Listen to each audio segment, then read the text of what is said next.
Do you wish you could spend less time cleaning your house? Or maybe you feel like you don't even have the time to clean your house because it takes so long to clean. Well, if that is the case, then I want you to keep listening because I'm going to share my top 5 tips that have helped me literally cut my cleaning time in half. All right, so let's go ahead and get started. Thank you for joining me in this week's episode. So I didn't get an episode out last week. Things have just been kind of busy around here, and so I just was not able to get one out, but I wanted to have one out for this week. I didn't want to have 2 weeks where I didn't have one. So yeah, we're going to talk about something that is just going to be super practical today, things that you can start doing literally right now as you are listening. If you want to plug in your headphones and start cleaning as I talk about how to save time cleaning, then let's go ahead and get started so that you can put these right into practice. Okay, so when I first became a stay-at-home mom and I took on the role of being a homemaker like 100% of the time, I thought, okay, I am going to do this really well. I am going to clean my house every week and I'm going to be on top of it. And what I was doing was I was actually making the cleaning just last way too long. It was just taking up so much time. And I finally was just like, this is not working. I have got to find a way to cut back on the amount of time that I am spending cleaning my house because there are more important things to do. Yes, a clean house is important, but spending, the whole morning cleaning the house just was not what I wanted to be doing. And probably you don't want to be doing that either. So let's go ahead and talk about the very first one, which is probably one of the first things that really helped me. And that is to deal with little messes before they become big messes. So here's an example. So I used to wait for the whole entire week before I would do the laundry. And so I would have like a whole day of the whole Saturday when I would do laundry. If you've ever heard of a laundry day, that's kind of what that was. And so I'd just have to do load after load after load. And I was tied to my washer and dryer and folding the clothes and putting them away. And so it just took all day to do the laundry. And so one of the things that I started doing was I started doing 1 load of laundry a day. And now that has changed over time as our family has gotten bigger and we go through more clothes. Sometimes I will do 2 loads a day. And so what it is I just, in the morning, I throw in a load of laundry, and then mid-morning I throw it in the dryer. And then by the afternoon, I'm able to fold it and put it away. And it doesn't take much time. It's just something that just kind of fits into our day in a few minutes here and a few minutes there, instead of spending an entire day worried or focused about doing the laundry. And so when I deal with just 1 little load a day, then I'm not spending an entire day with a huge pile of laundry. Another thing was dishes. So I used to save up all the dishes from the entire week, and then I would have this mountain of dishes in my kitchen. It was awful. And I would spend so much time doing all of these dishes, whereas now I just do every single night, I clean up the kitchen and wash the dishes. And so that every night when I go to bed, I have a clean kitchen. I have no dirty dishes left from the day. And yes, it takes a little bit of time each day, but I'm not spending over an hour at my kitchen sink washing dishes every Saturday morning. So that has saved me time in the long run. And that's really important when you can use like these little pockets of time to clean these little messes before they become a huge, overwhelming mess and you're spending hours dealing with that huge mess. Another thing is just like keeping up with vacuuming or sweeping and mopping the floors. If you are keeping up with that on a daily and weekly basis, then it's not going to become where, for example, like the floor. I try to mop our dining room and kitchen floors once a week.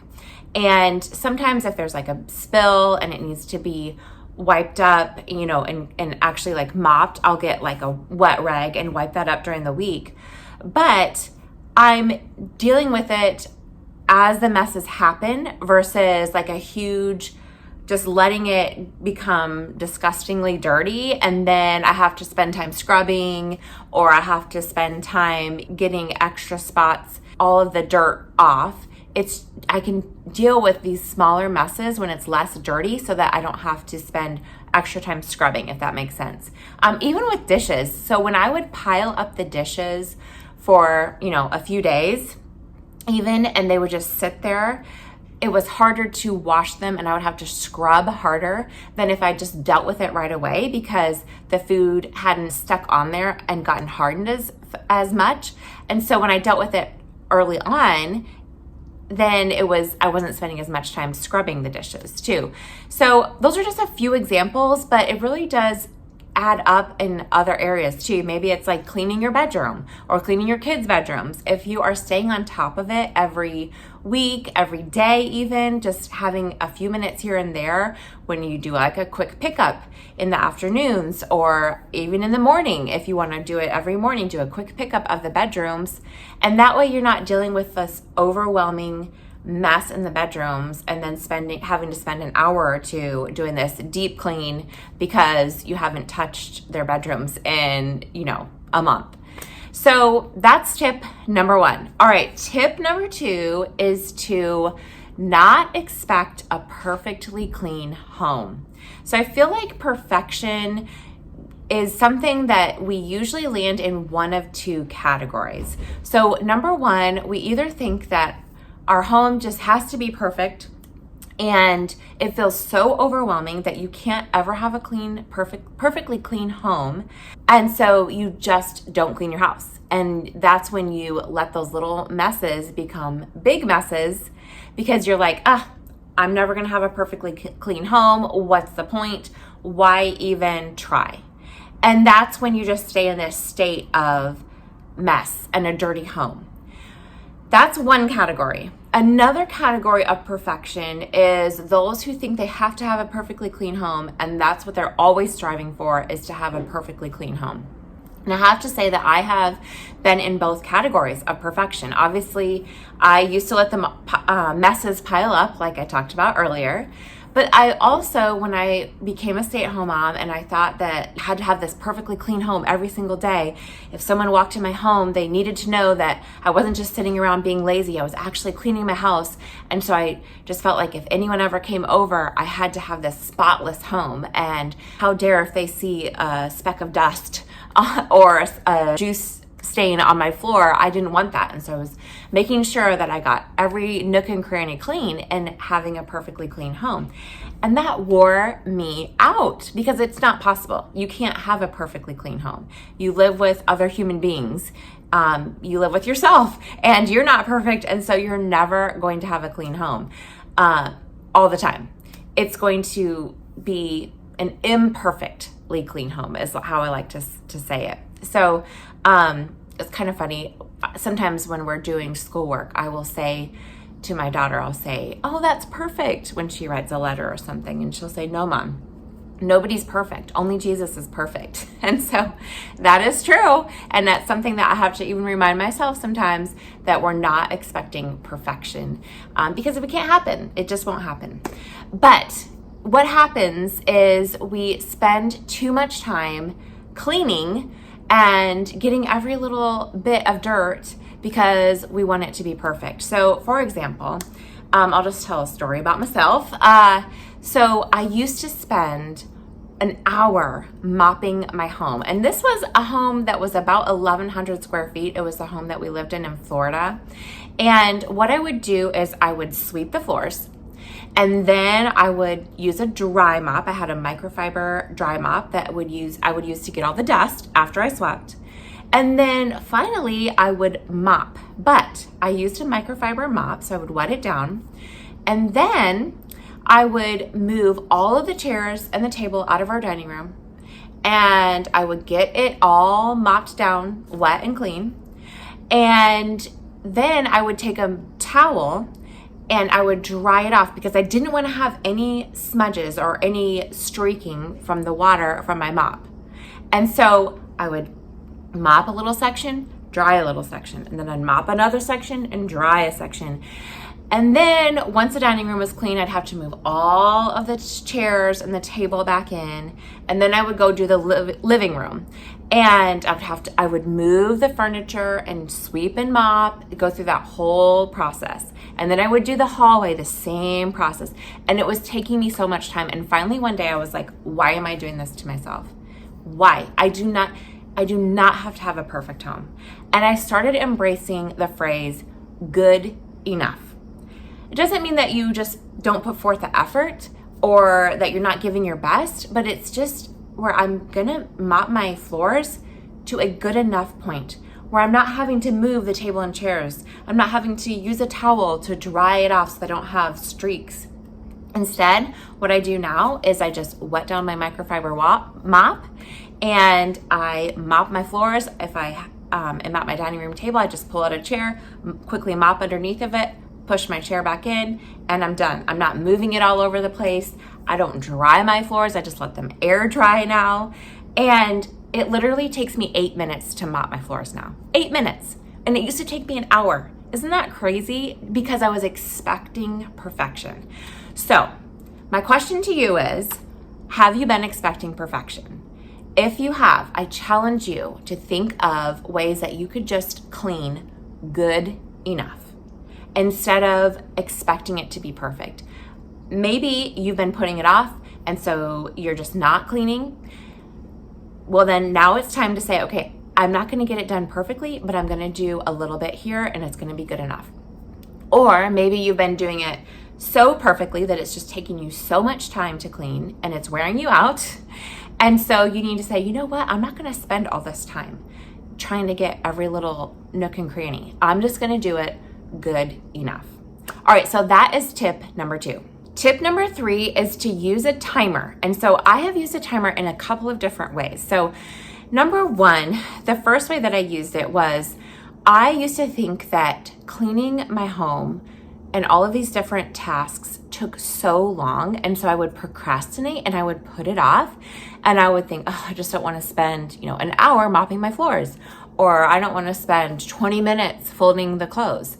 Well, then one day I was like, does it really take me that long? Am I really being realistic about the amount of time that it's taking me? So one day I had a load of clothes or I think it was towels. I had a load of towels. And I was like, I'm just going to time myself and just see how long does it take me to actually fold this load of towels. And so I timed myself and it took me 3 minutes. 3 minutes, that was it. 3 minutes to fold the towels. And I thought, that's like nothing. Why was I putting it off? I had this load of towels that needed to be folded, but I was thinking in my mind that it was going to take super long, and so I wasn't doing it. And then it was going to take me longer to do because I was going to have a load of towels and then I was going to have a load of sheets or clothes or whatever to have to fold as well. When in reality, it was only going to take me a few minutes to do and then I could go quickly put it away and it wasn't that big of a deal. And so using a timer will help you realize that it's not going to take you so long, so you might as well go and do it. And then also using a timer can motivate you to go a little bit faster. So I love using just quick little 15 minutes pockets of time here and there throughout the day. So when you say, okay, I'm going to go ahead and I'm going to clean the bathroom and I'm just going to do it for 15 minutes. I'm not going to spend an hour scrubbing the shower and getting every little bit of gunk around the toilet. I'm just going to spend 15 minutes and get done what I can. And when you put that timer on yourself, you tend to work faster and you try to get as much done as you can in those 15 minutes. So maybe you don't have 15 minutes, maybe it's just 10 minutes. And so maybe you have 10 minutes to do a quick pickup of the whole house. And maybe you involve everyone and you set the timer and you say, okay, we got 10 minutes. We're going to pick up all of the living spaces and your bedrooms as much as we can. Go. Or maybe you just give your kids a specific chore. Say, okay, you're going to pick up all of the toys in the living room. You're going to put away all the shoes, or you're going to put away the towels, whatever it might be. But using a timer is going to help you go faster because you're trying to get as much done in that short amount of time. Usually it's going to take you the amount of time to clean that you allow yourself. So if you say, oh, I have all afternoon. well, then guess what? It's going to take you all afternoon to do that. But if you're like, nope, I'm going to get this done in 10 minutes, I mean, being realistic about it, then most likely you're going to get it done close to that amount of time. Tip number 4 is to make a list. Okay, so I have a daily list of things that I do every single day around my house. And I've been doing it for years now, to the point where I don't even think about it. I don't have to necessarily look at my list. I kind of just know exactly what needs to get done, and I do it. And so when you have a list, you're not spending time thinking about what needs to get done. You're not spending time planning. You got it and you do it. So having a list is super helpful because it takes away all of that extra time that you have to think about it. It also helps you not feel so overwhelmed. And so when you can do something and you have a plan of what needs to get done, you do the first thing, cross it off, and do the next thing. And so that way you're not spending, extra time jumping from one thing and then not completing it and doing something else, but just working your way down that list. So I do that for every day. And then also every week I have a list of things that I clean in my home. And that helps me so that I'm not coming to the end of the week and thinking, oh, what was I supposed to get done this week? And then you see things and you're like, oh, I've got to go do that. And you got to go do this. And you get, to where you're just not necessarily finishing anything and you're taking too much time cleaning, maybe because you forgot about it and it's piled up into a big mess. But when you have a list and you know what needs to get done, that helps you deal with the little messes each day or each week. And so it's not piled up, over a month's worth of time. And the list just helps you stay focused. And when you are focused on something, you're less likely to be distracted and you are less likely to procrastinate that cleaning. Okay, my last tip number 5, is to limit your distractions when you are cleaning. Okay, so when I used to clean the bathroom, I hated cleaning the bathroom, especially scrubbing the shower. That was one of the things that was just on my list of things that I despise. And so I would watch YouTube videos. I would take my phone in with me and I would set it on the counter as I was cleaning. But what I was doing was I was creating a distraction. And because when I was scrubbing, I would go and look at the video on my phone to try and see what was going on. Or maybe as I was watching the video, an ad would pop up and I would want to skip the ad. So I would have to take off my cleaning gloves, go to my phone and skip the ad. And then I had to put my cleaning gloves back on and then go back and scrub the shower. And that was just taking me way too much time because I was allowing that to be a distraction.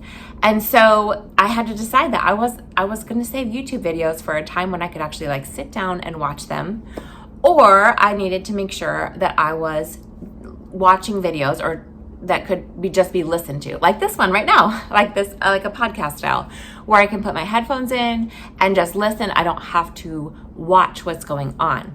And now when I clean the bathroom, usually I will listen to music or podcasts because it's not a distraction. I can just keep scrubbing away and not worry about touching my phone and all of that to skip the ads or whatever it might be. So that was my main distraction. I think phones in general can be a huge distraction. Maybe we get a notification on our phones. It's a text message and you respond to it. And then before you know it, you're checking Instagram or whatever it might be. And then you're spending time on your phone instead of cleaning. That can happen easily. So when you're cleaning, maybe you need to just put your phone up in another room and just go ahead and turn it on silent if you need to and just clean and just get it done with so that you're not spending extra time getting distracted by it. Another thing that people, especially as stay-at-home moms, we might feel as a distraction. I have to tell you, it's not a distraction, but it may be what I would call an interruption. And that would be our kids. Our kids are important. Just like cleaning a house is important, but our kids are even more important than a clean house. But sometimes you have to have a clean house and you can't necessarily spend that time with your kids. And so let's talk about what you can do there, because it may feel like a distraction because they might need you. But here's what you can do. Okay, so what I have learned is before I clean my house, especially when my kids were really little and they needed me, I made sure that I wasn't cleaning when it was snack time or a feeding time, or when my kids were needing a nap and kind of grouchy and I hadn't laid them down yet. I made sure that I met my kids' needs first before I cleaned. So that meant maybe changing a diaper so that I wouldn't have to change it in the middle of cleaning, which, I mean, sometimes that just happens, but most likely I could change a diaper beforehand. Feeding them a snack, feeding the baby before I had to clean so that they weren't crying in the middle of me cleaning the bathroom.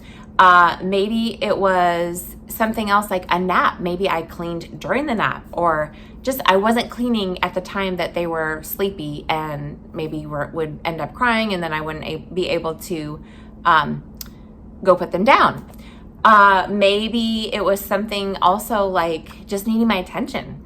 So I would make sure, especially when my kids were more like toddler ages, I would make sure that I either read them a book or played with them for a few minutes so that they had that attention with me, and then I could go clean. And so I would say, okay, now that I've finished reading you this book, or now that we've finished building this Lego tower, I'm gonna go clean. So you can sit in here and you can build another tower, or you can look at this book on your own.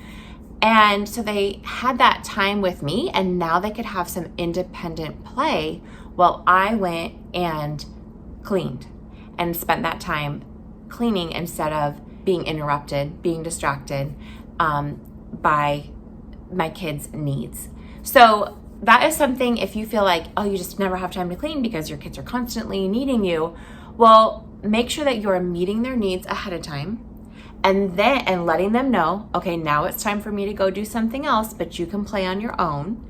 And you go and get that cleaning done. And maybe it's only 15 or 20 minutes. I know when I had those little ones, usually that's all I had was 15 or 20 minutes. But if you put in these other tips, that is going to really help you cut back on the time that you're spending, and you may only need just a little pocket of time here and there to do your cleaning. So let's quickly recap my tips. So number one, make sure that you are dealing with little messes before they pile up into big messes. Number two, don't expect perfection. Number three, use a timer, or at least try to get it done in a shorter amount of time. Number four, make a list of all the cleaning tasks that you have so that you can stay focused. And then number five is limit your distractions while you're cleaning. Okay, I hope that you enjoyed this week's video. If you have more tips, which now I'm like thinking maybe I could have added some more, but maybe that'll be in another video. So go ahead and leave your tips below. I would love to hear what you have to say as well. And then it also helps other people who are watching this video, and they check out the comments, and then they can get some more tips as well. We're all, helping each other out here. So if you enjoyed today's video, please give it a thumbs up and let me know. And I hope that you'll join me for next week's episode. Bye.